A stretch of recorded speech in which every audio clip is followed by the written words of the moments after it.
no la salvación, llega como ladrón en la noche. Sin titubear, sin hacer ruido, sin avisar. No sabremos ni el día ni la hora de su llegada. Pero la muerte no es un ladrón en la noche. En realidad, es como la nada misma. Es indiferencia, un manto de la nada que sofoca la conciencia, la envuelve, la comprime sobre sí misma hasta que hay más nada que antes. Todo esto ya lo sabía. Seguía siendo una realidad inmutable, un ruido de fondo constante, un ruido que nunca temía autoamplificarse y ahogar a todos los demás para que no olvidara su existencia. Todo esto ya lo había aceptado. Y sin embargo, me encontré paralizado por un terror existencial cuando el joven de bata blanca, con las ojeras marcadas, pronunció somnoliento: cáncer de pulmón, metastásico, inoperable, lo siento mucho, adiós. El ladrón había anunciado que llegaría a finales de año, quizá a mediados del siguiente si optaba por la quimioterapia. El médico no tenía ni idea de cuándo ni cómo había empezado el cáncer. No tenía antecedentes de tabaquismo, la exposición al humo de segunda mano a lo largo de su vida era la habitual, y no había antecedentes familiares de cáncer. Nada. Un hombre sano de 30 y tantos años desarrolló un cáncer terminal que acabaría con su vida antes incluso de haber empezado. Eso es lo absurdo de todo esto, ¿no? Jugadores de fútbol americano de instituto podrían morir repentinamente de una afección cardíaca no diagnosticada antes de poder conducir legalmente, mientras que un hombre puede ponerse al volante borracho y matar a todos menos a sí mismo. Un ejemplo más de una serie de absurdos. Salí de la clínica y dejé que el calor del verano me acariciara la cara. Cerré los ojos y, por primera vez, aprecié de verdad la calidez del sol. Saqué mi iPhone del bolsillo del pantalón. Era hora de hacer unas llamadas. Llamé a Paul, mi mejor amigo, antes que a mis padres. Es curioso cómo reaccionamos ante un shock. Lo tomó bien. Su voz se quebraba como un vinilo sin prensar y pude notar que sollozaba en silencio mientras hablaba. Entre sollozos: no estoy llorando, hombre, son alergias, solo alergias, concéntrate en ti ahora, me tranquilizó y me apoyó en todo lo que pudo. Me dijo que estaría ahí para mí y que alquilaría un lugar cerca de donde yo vivía. La llamada con mis padres fue muy distinta. Mi madre dejó caer el teléfono y gritó que su bebé se estaba muriendo. Dios mío. Mi padre, visiblemente asustado, siguió preguntándole qué le pasaba antes de coger el teléfono y preguntarme a mí. Mientras intentaba consolarlos, mi entumecimiento se disipó y empecé a llorar. No por mis padres, no por Paul, no por mí ni por mi vida. No, por razones que no puedo explicar, lloré por los horrores que, de alguna manera, sabía que estaban por venir.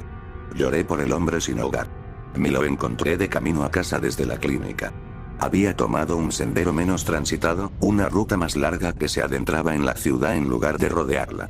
Comprendí que era intangible, un concepto que se desvanecería. El mundo seguiría girando y yo saldría despedida. Como si reaccionara a esto, mi mirada se nubló, sin duda preparándose para adquirir un brillo inerte. Había estado pegada al suelo mientras repasaba mentalmente una lista de deseos que jamás terminaría. Nunca hice paracaidismo. Nunca escribí ese libro.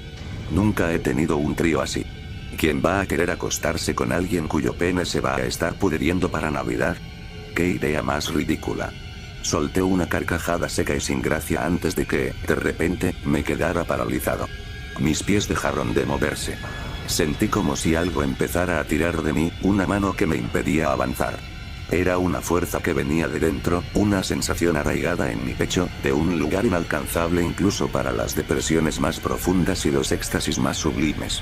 Era una estática magnética que flotaba en el aire con un zumbido que resonaba como un viejo televisor desintonizado. Dirigí la mirada hacia el callejón a mi izquierda y sentí como la fuerza del tirón aumentaba. La sensación se intensificó, se revitalizó. Fue entonces cuando oí por primera vez un leve crujido de papeles. Entre periódicos sucios y revistas enrolladas yacía un hombre sin hogar.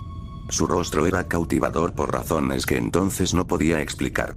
Su cabeza era redonda bajo una abundante cabellera que le cubría la cara como cortinas.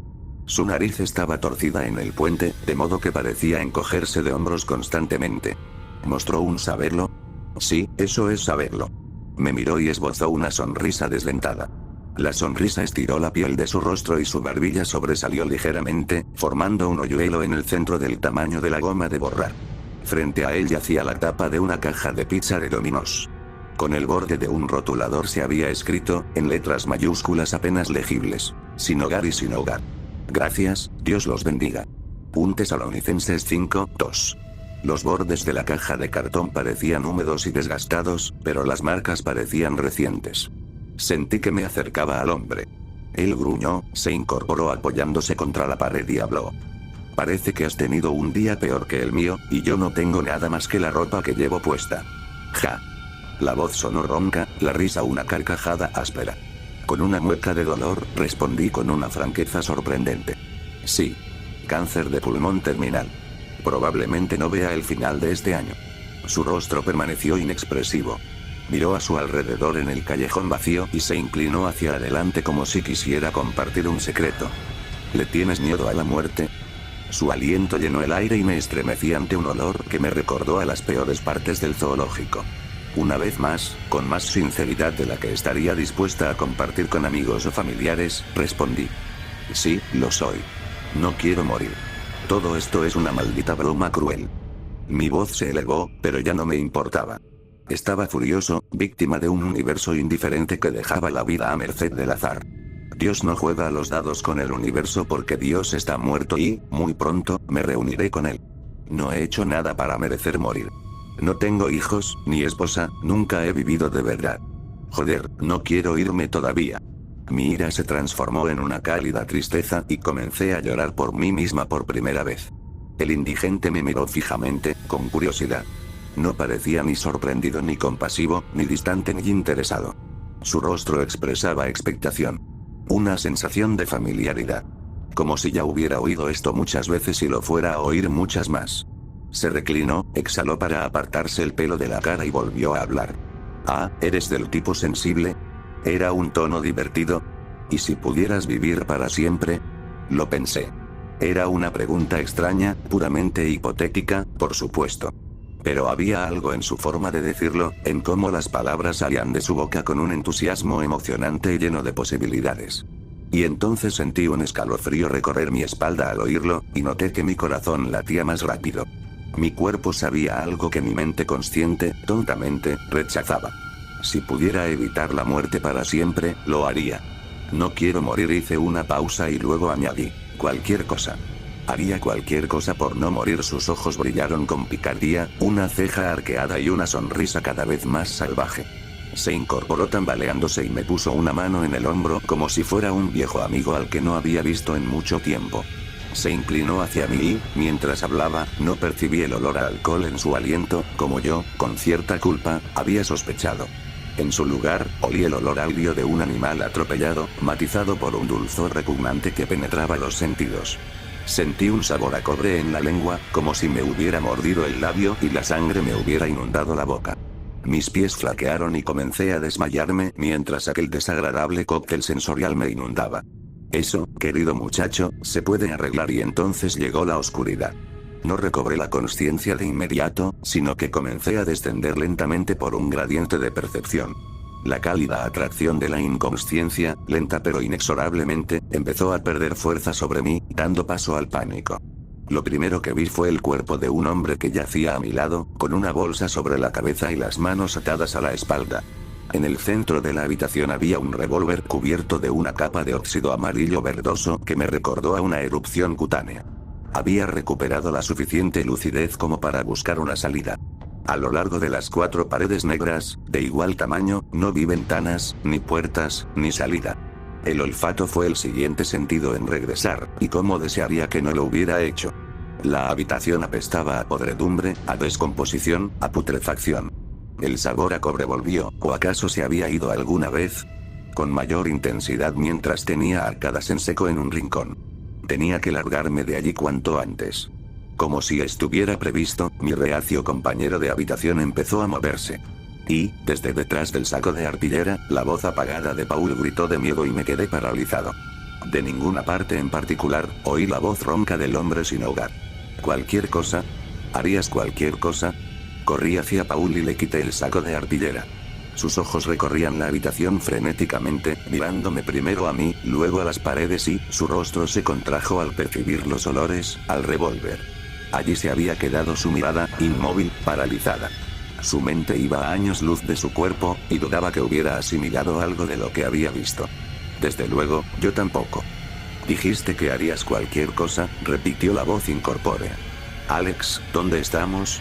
La voz habló de nuevo, esta vez más cerca. Lo que fuera que nos retuviera allí, había abandonado su falsa acentuación y dejado de imitar al vagabundo. En su lugar, la voz se convirtió en un gruñido grave, un bajo que resonó por todo mi cuerpo y se instaló en mi pecho. El olor a putrefacción se intensificó y el ácido me subió por la garganta. Una pregunta sencilla, Paul. Los de tu especie temen a la muerte, a lo desconocido, al concepto mismo de la nada. La ven como una aberración, una discontinuidad injusta, una afrenta personal. Escutió la última palabra, hizo una pausa y continuó, aunque sea el punto de equilibrio del universo. De la nada nacieron y a la nada regresan. La muerte es mucho más natural que la vida. Miré a Paul y él volvió a mirar fijamente el revólver, sin rumbo fijo. De repente lo comprendió, y creo que se dio cuenta de por qué estábamos allí. La voz continuó. Aún así, no puedo culparte. La nada es desconocida para los de tu especie.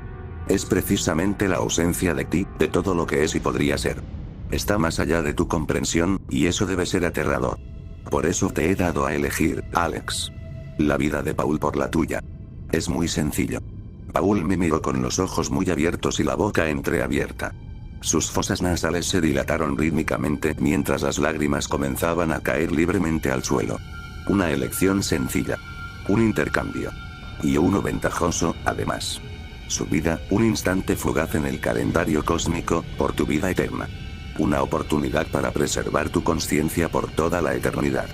Una vida sin temor al final, una obra sin telón. En realidad, muy sencillo. Las lágrimas comenzaron a brotar con más fuerza del rostro de Paul, y empezó a retorcerse. Alex, no puedes hacer esto, lo sabes, ¿verdad? Eres mi amigo. Somos mejores amigos, claro que no puedo, respondí. Sin embargo, de alguna manera, sentía que sí podía. Aparté la mirada de la suya y observé el revólver. Al fin y al cabo, no habría ningún problema en cogerlo. Un desconocido nos había secuestrado. Era nuestra mejor oportunidad para defendernos. Alex. Alex. ¿Qué estás haciendo?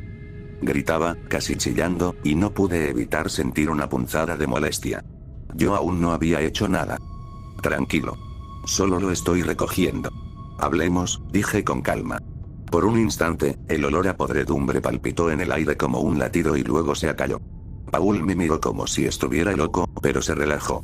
Un poco. ¿Quieres hablar? ¿De qué? No puedes matarme, amigo. No puedes. Lamento mucho tu diagnóstico, de verdad. No debería pasarle a nadie. Pero yo también tengo una vida. Tengo una esposa. Una niña. Lo sé. Pero, no quiero morir. Dio un salto y gritó. ¿Crees que lo creo?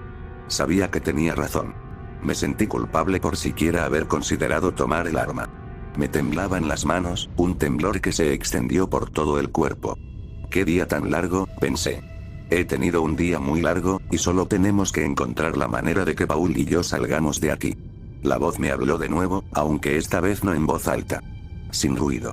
Un zumbido estático me rozó el oído y, en un susurro inaudible, sin palabras. El olor a carne podrida volvió a impregnar el aire, y supe lo que tenía que hacer. La voz transmitía convicción, dirección, sacrificio necesario.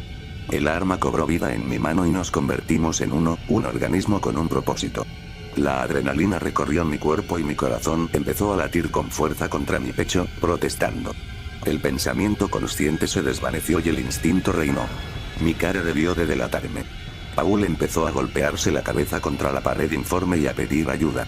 Tenía los ojos llenos de lágrimas, le corría moco por la nariz, sollozaba y suplicaba. Esto era supervivencia, me repetí a mí mismo. Simple y llanamente. Por favor, no hagas esto, lo miré sin expresión. El último sonido que Paul escuchó antes de que le volara los sesos fue lo siento. Al salir el humo del revólver, lo sentí frío en mis manos sudorosas. Mis ojos se posaron en el cuerpo inerte de Paul, su rostro contorsionado para siempre en una expresión de horror y traición absolutos. Sus sesos estaban esparcidos por la pared en distintas concentraciones, salpicaduras de rosa pálido y rojo intenso que teñían la negrura tras él. Me di cuenta de lo que había hecho, solté el revólver y vomité en el suelo. La estática palpitaba, mi visión se nublaba y el mundo giraba más rápido. Recuperé la conciencia y mi instinto de supervivencia se desplomó. Caí de rodillas y comencé a sollozar al oír las risas despiadadas. ¿Quién eres? Grité. ¿Por qué haces esto? La risa, seca, sin humor y maliciosa, se convirtió en un murmullo sordo. La estática frente a mí se materializó, partículas girando en un acto de creación deliberada. El indigente se materializó ante mí. En su mano sostenía la caja de dominos con el mismo mensaje garabateado. Yo. Solo soy un tipo buscando un par de dólares. Hace tiempo que no como, ¿sabes? Respondió. El hombre se inclinó junto al cuerpo de Paul, metió el dedo índice en el agujero humeante que había dejado y sacó un trozo de materia cerebral antes de llevárselo a la boca. Se chupó los dedos, chasqueó los labios como si felicitara al cocinero y se untó la sangre restante en la cara en zigzag. Pensé que repetiría, pero no lo hizo. Antes de desmaterializarse, se volvió hacia mí y me hizo una pregunta que le encantaba responderme. ¿Te das cuenta de la ironía de todo esto? No lo hice. Pero incluso en medio del shock por haber matado a Paul, pude notar que estaba ansioso por contármelo. Enarcó una ceja y sonrió. Lo irónico es que, solo porque no te estés muriendo, no significa que no vayas a desvanecerte. ¿Acaso crees que el Alex de ahora será el mismo que el Alex de dentro de 100 años? Me quedé mirando. ¿Qué tal 1000? ¿100.000? Sí, se puede engañar a la muerte. Pero al universo no se le puede engañar. Indiferente, fría, una perra. Pero tiende a la decadencia. Tiende a la nada. Y no acepta un no por respuesta y entonces se marchó. Y entonces, una vez más, llegó la oscuridad. Pero esta vez la recibí con los brazos abiertos. Desperté en mi cama y las sábanas estaban empapadas de sudor. Un sueño, por favor, que sea una horrible pesadilla. Revisé mi teléfono con la esperanza de ver un mensaje de Paul. En cambio, tenía una llamada perdida y un mensaje de voz. Número desconocido. Me llevé el teléfono a la oreja. Un diagnóstico erróneo, dijo la enfermera de la clínica. Sucede rara vez, pero sucede. Me empezaron a zumbar los oídos y me ardía la frente. Después de eso, lo único que oí fue que el tumor había desaparecido y que la tomografía computarizada había fallado. Llamé a Paul. No contestó. Mi cáncer había desaparecido. Soy inmortal. No puedo morir. Es lo que quería. Y aún así, no puedo vivir con la culpa de lo que hice. No puedo justificar mis acciones, ni puedo convencerme de que merezco hacerlo. Me digo a mí mismo que una fuerza externa apretó el gatillo, que la estática me rozó la mano, pero no estoy convencido. Jamás lo estaré. Nunca encontraron el cuerpo de Paul. Sus padres organizaron una búsqueda, pero el universo tiende a la nada, y eso fue lo que encontraron. Leí el elogio fúnebre en su funeral. Los pensamientos suicidas se han convertido en mera fantasía. Cada arma que apunto contra mí responde con el clic del martillo al golpear la recámara, pues la bala se niega a salir. Cada soga que ato se rompe bajo mi peso, sin importar la resistencia del material. La muerte llega como ladrón en la noche. Y, por toda la eternidad, mi noche jamás llegará.